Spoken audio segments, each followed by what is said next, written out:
What are your thoughts on Carl Lawson playing his former team? He's got a big opportunity. He got his first sack with the green and white last week, and this is a Cincinnati Bengals team that has 4 new starters up front. Burrow's been sacked 13 times this season.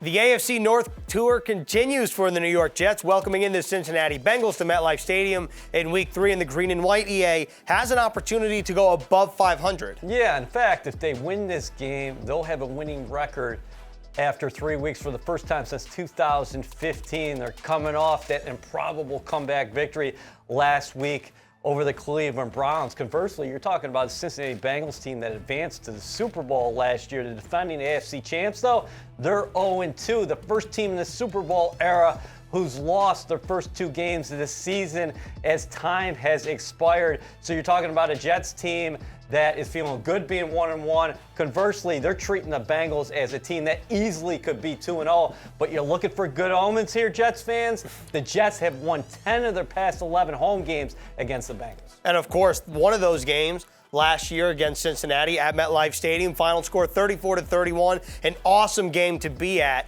And the quarterbacks for these teams Sunday, both Joes on the opposite ends of the spectrum in terms of the point in their careers, but both cool Joe. A tale of 2 Joes, though. Joe Flacco is looking for his 3rd consecutive 300-yard game. He'd be the first Jets quarterback ever to do that in weeks 1 through 3.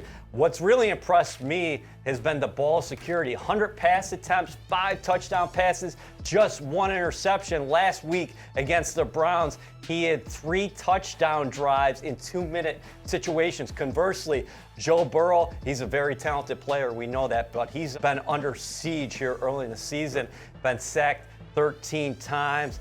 The Bengals really have not been able to get their vertical pass game going, but they have a lot of weapons with Jamar Chase, T. Higgins, Tyler Boyd, and of course, Joe Mixon in the backfield. Yeah, it's a great point. And for the Jets, if we look at what they did last year on offense, Michael Carter, Ty Johnson combined for 166 yards as receivers out of the backfield. And so far in 2 games, the Jets running backs really been options for Joe Flacco. I got my eye on the running backs on both sides. Mixon leads the National Football League in rush attempts with 46 and touches from a running back position with 56, but he's just averaging 4.1 yards a touch. You talk about the Jets out of the backfield. Well, they've added Breece Hall to the equation. He got his first professional touchdown, of course, last week in Cleveland.